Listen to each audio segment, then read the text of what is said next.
Bob Cavnar is a 30-year veteran of the oil and gas industry and an advocate for environmental and social justice.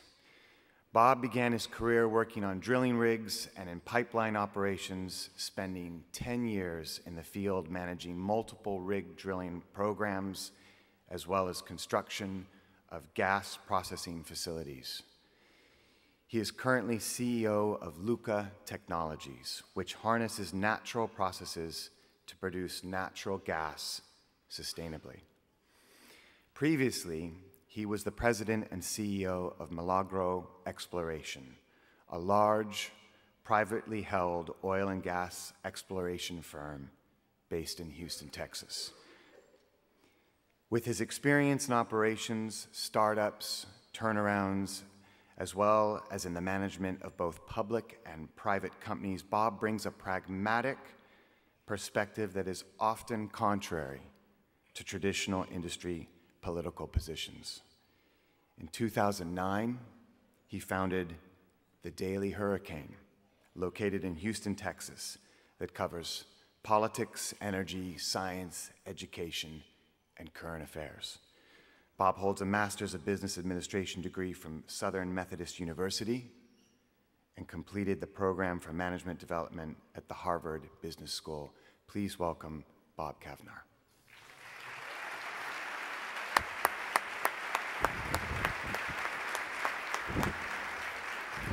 Thank you. Thank you. Thank you. Okay, great. Thank you. Good morning. It's a little early on Sunday to talk about some serious things and technical things, but we wanted to take some time to talk about what happened in the Gulf of Mexico starting in April of this year. My own experience in the energy business started in the field.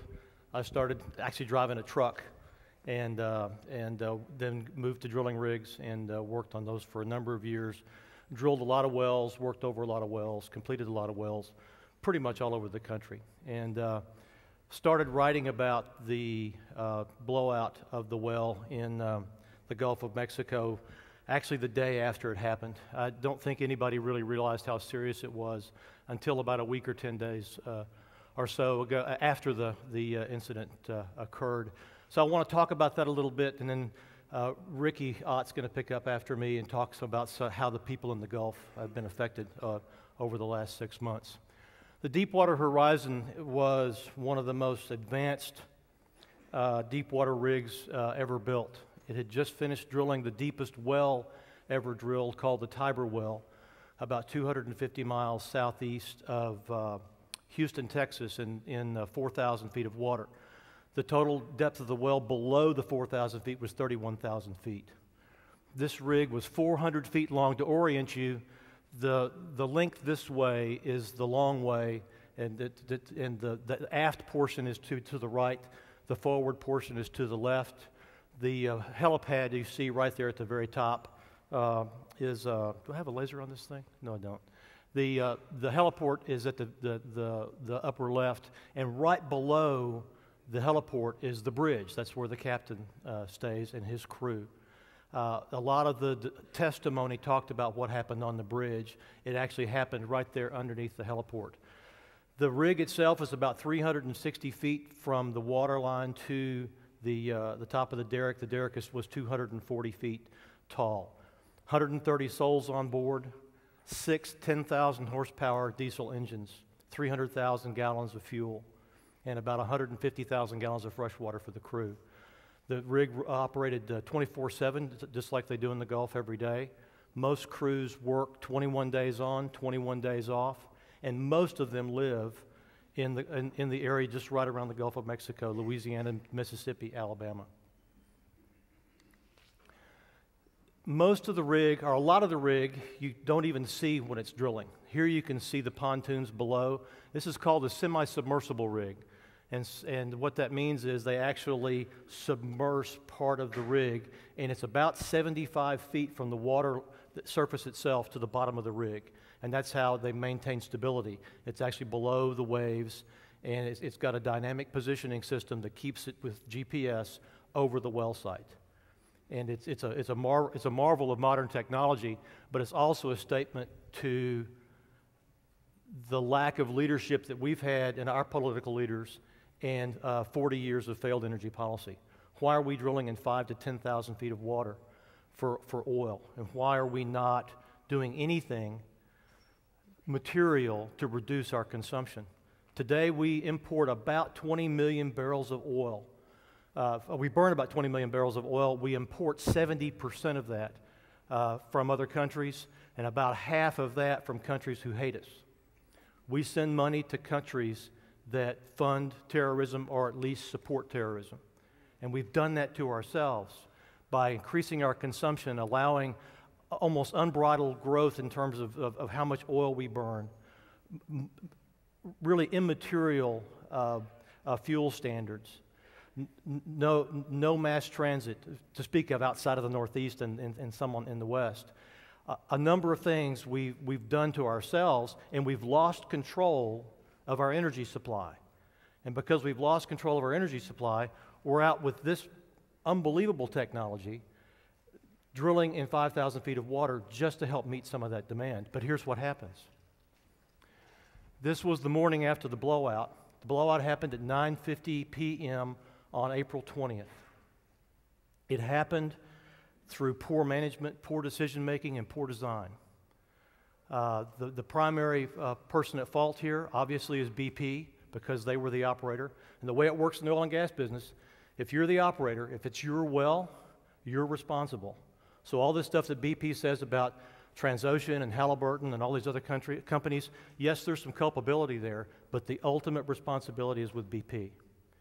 And this is what happens. The well blew out because they allowed gas to come into the riser, and I'll explain that in just a second.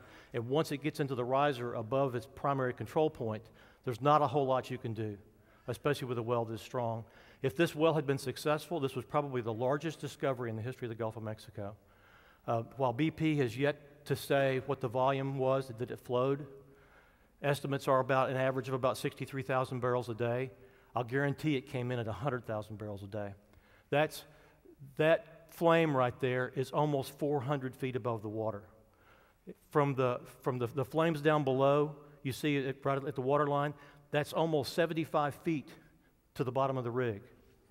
The scale of this is gigantic. You can see the deck engines across the back. This is looking at it from the aft portion, and it's sinking to starboard. Part of the challenge we had here was that the firefighting is no longer undertaken by the Coast Guard. The firefighting in the Gulf of Mexico has been privatized like everything else. So the Coast Guard sat by while the private boats tried to save the rig, and actually the boats that were pouring water, millions of gallons of water, onto the rig actually sank it. They actually flooded the rig, and it sank by the starboard. It went down about mid-morning on April 22nd. 11 men were lost. We were really, really fortunate that the weather was what it was in the Gulf. You can see it's like a mill pond. This is 50 miles out in 4,000 feet of water, and water was perfectly flat, and the water was warm. They put about half the crew in the water. The other half got into two lifeboats. Two lifeboats were completely destroyed. So this blowout exposed not only the razor's edge margin of error that we have out there, but also the design failures, the design flaws in these rigs. Even though they're fabulously designed and the technology is remarkable, you have the kinds of problems with the design of the vessel itself. Most of the serious injuries when the well blew happened in the quarters, the crew quarters. The crew quarters collapsed, and that's where most of the serious injuries occurred. About half the crew actually ended up jumping from the rig about 75 to 100 feet to the water. Now, when I first went offshore early in the 70s, my first few experiences, I was really worried about the rigs and what would happen. And an old rig hand told me, he says, "Oh, don't worry about anything happening. If you can't get to a boat when you jump, the fall to the water will kill you." And that's been sort of the attitude in the offshore. Safety has improved greatly since then. I spent most of my career onshore just because of this reason right here. The blowout preventer was the primary failure here in terms of defense. Now, the goal in oil and gas development, oil and gas drilling, is to never use this. You control the well where you never have to use the blowout preventer. The blowout preventer is the last line of defense in oil and gas drilling, and if you have to use the blowout preventer, you've made a mistake. And most people don't realize that. This is not designed to be used as in normal course. This is designed to be used when something really goes wrong. This is a massive assembly. I'll give you an idea here in just a second of a photograph of the actual blowout preventer after it was recovered. The key to these devices is redundancy.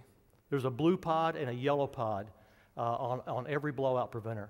And they call it the blue pod, the yellow pod, because when you're below the surface, you need to know what you're working on, and it's hard to tell what you have down there because you can't see it yourself with your own eyes. You're looking at it through television screens and on ROVs. So they color code a lot of things. So the yellow pod and the blue pod, it provides control to the blowout preventer, and it's redundant. One supports the other. You also have two sets of electrical lines that go to the rig and two hydraulic lines. These are hydraulically controlled, and they're controlled with pressure at the blowout preventer itself. So they're designed so if something goes wrong with the rig, like it happened here, this is supposed to close in by itself, and it didn't. There were about 8 separate mechanical failures, hydraulic failures, that caused this blowout preventer to not work. One of the big challenges during the early days was this blowout preventer had also been highly modified and not documented. So when the remote operated vehicles, the little machines everybody saw on television with the arms and all this, went down to intervene, there's a panel on this blowout preventer where the ROV can actually activate the hydraulic system. It wouldn't activate because the blowout preventer had been modified and not documented. They weren't closing the blowout preventer when they thought they were. So this flowed for days and days and days with uncontrolled, and it damaged the preventer. I put this photograph in here. This is the Coast Guard photograph of the blowout preventer as it was being recovered from the bottom. And you can see the scale of this thing. It's about 500,000 pounds, and it's the size of a 5-story building. And you can see a couple of guys standing in the lower right-hand corner. It gives you an idea just how large these things are. Just a little bit about well design itself and what could have possibly happened. If you think of these wells, think of them as an upside-down telescope. Starts with a large pipe, and concentrically smaller pipe goes in as the well gets deeper and deeper. And that's to protect the hold and help them control the well as they get deeper and deeper. The challenge is, at the bottom of each one of these pipes, you drill through, and you cement that area, and you test that area to make sure that it can hold the next weight of drilling mud, because the drilling mud holds the well pressure down. But one of those areas can fail. And so one of the big discussions, and you've heard a lot of discussion if you've watched any of the testimony, is the well design itself. And BP used a well design that's less expensive and faster to put in. Now, a lot of people have accused them of cost cutting for this well design, and it's possible. This well was about $100 million, which is typical for these kinds of wells. The well design they put in place was about $7 million in savings, but I think it was a different issue. I think this well was so scary and so hard to control and on the verge of blowing out the whole time they were drilling this, they just wanted to get pipe on bottom. And to do that, they cut a lot of corners. And they ran a string of pipe, you can see right in the middle, a string of pipe that goes all the way to the surface called a long string, which allows gas to come in above the cement at the very bottom. Now, this is a slide from Econo Well Pro, which is a safety firm in Norway that did some analysis about the well itself. On the right side of this photograph is see the highway to hell? That's a long string. The only protection to the surface is the cement itself at the bottom, and then the seal at the very, very top where it says casing. You can get gas from the formation all the way to the surface. On the left is the more common design called a liner, where there's actually a seal down lower, and that's the design that Shell and a lot of the other big offshore companies use. BP chooses to use the least expensive and faster method, and that's probably what caused the problem. Now, BP maintains that it came up through the bottom of the casing. That's possible, but it's the least likely path. I was down in the Gulf of Mexico several times during the period of time right after the blowout happened. This is about the middle of June 15th, June 16th. I went out with a television crew in a boat, and we filmed mile after mile after mile after mile of boom and all of these shrimp boats and fishing boats that had been hired by BP to skim oil, and they were all hunting oil. And here's what their boats look like. This is a shrimp boat that we followed for about 5 miles, and they just come off skimming oil. And the way they do this, there's no new technique, there's no new technology for gathering oil.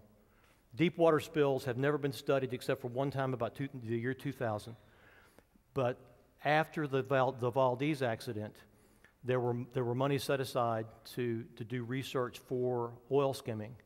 And then as oil skimming companies became more and more competitive, to lower their costs, they stopped research. So we're still gathering oil on the surface the same way we were in 1980, 1989, and today. And that's been one of the big failures. And this is what happens to fishing boats when their livelihood is destroyed and they're forced to work in the water for the big oil company that spilled the oil. And on June 22nd, I was invited to go by NBC to go out with a veteran television crew to the well site itself. This is Kerry Sanders in the middle. You'll probably recognize him. He's pretty well known on NBC. And I spent 3 days out in the Gulf with these guys. Most of these guys are veteran television crew. Most of them went into Iraq embedded with the troops when we invaded Iraq in 2003. The satellite truck there was called the Bloommobile for David Bloom. It was designed to provide live satellite coverage as they invaded Iraq. This time it was put on a ship, and it actually had internet here. I was able to blog live from the deck of the ship. This is what it looked like at sunset as we were going out the night before we got there. This is about a 235-foot offshore supply vessel. These are the kinds of vessels that surround these deepwater rigs all the time, and this vessel is very similar to the Damon Bankston, which is the one who saved all of the crewmen who were in the water that night. This is the scene at dawn. The Coast Guard held us at 5 miles off early until it got light before they could bring us in closer, and you can see in the background, those are the 2 flares from the Q4000 and the Enterprise that were collecting at least some of the oil and burning most of it. This is what it looked like. It was interesting that when I got up about 4 o'clock in the morning as we were getting on station, it was beautiful. The water was that beautiful cobalt blue that it always is in the Gulf of Mexico. And as the sun came up, as you saw in that last photograph, it was a fabulous sunrise. But then, as we stood there, this large sheet of oil came by, and this is what it looked like. This is just looking straight down from the boat as I took it, and you could see the white streaks are the dispersant that had come to the surface. BP applied about 1.5 million gallons, 1.8 million gallons actually, of dispersant that's been banned in the UK for toxicity, and about 800,000 gallons of that was applied at the wellhead. So the dispersed oil in 5,000 feet below the surface of the water, probably 80% of the oil never came to the surface. We never saw most of the oil. As the oil came by, it was actually cresting in waves of oil. You could see the sunlight through the brown oil at the surface, and this was as far as the eye could see. We counted 34 ships out around the site, and it really gave you a sense of the massive scale of this effort. Right here in this area, there's about 700 people on those ships right there working, trying to get the well under control. To the far left is the Enterprise that everybody saw so much. They were flaring gas at about 25 to 30 million a day, cubic feet of gas a day, as they collected some of the oil. They only collected kind of 40%, 50% of the flow at any one time. Most of the flow went into the water. The Q4000 is that second flare on the right. That was where they were actually burning all the oil because they had no ability to collect it. They could just bring it to the surface and burn it. The 2 rigs to the right are Development Driller 2 and Development Driller 3. The far right rig is the one that actually drilled the successful relief well, and I'll talk about that here in a second. This is a picture of the Development Driller 2. These are massive, massive pieces of equipment. This is a relatively new rig built about 6-7 years ago, and it also has about 130, 140 crewmen, and can drill in very deep water. Most of these ships, most of these rigs are supported by these supply ships that you see around, and there's one on station most of the time. The reason there were the few casualties that we saw in the Deepwater Horizon was because there was a service vessel on site that saved most of the crew.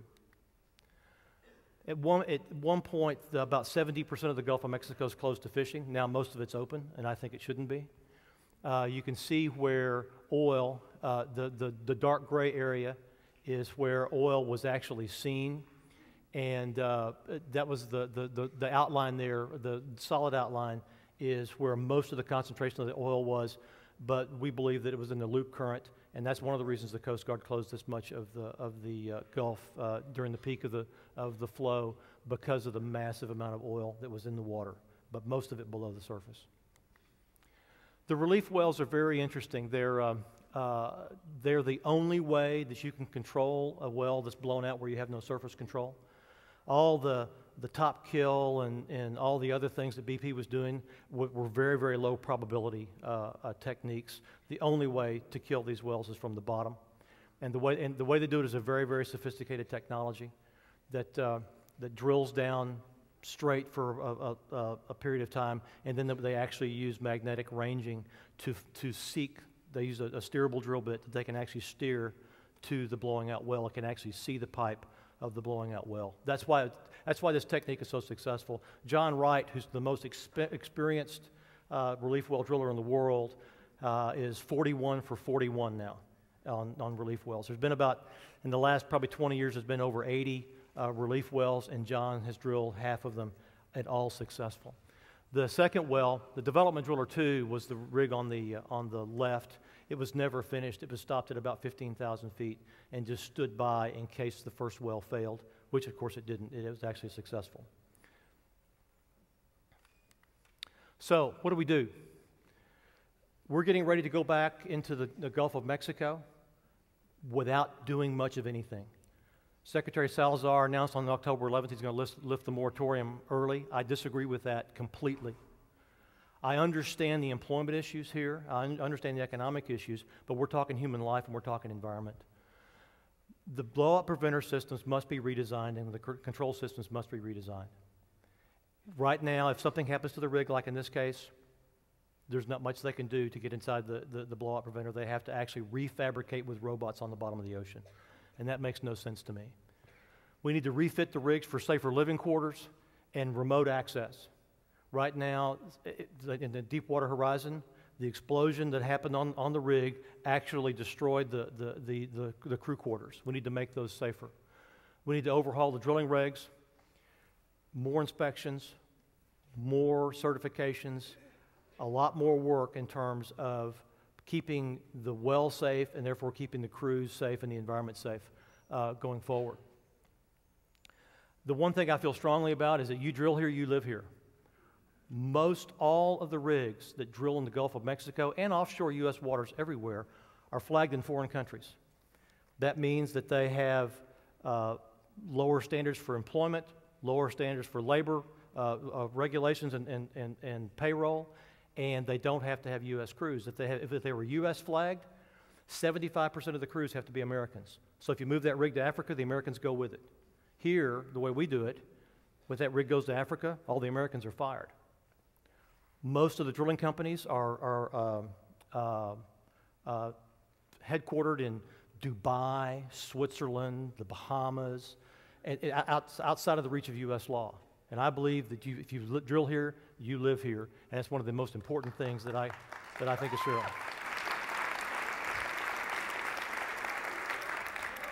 So with that, I want to turn it over to our next speaker, and I thank you very much.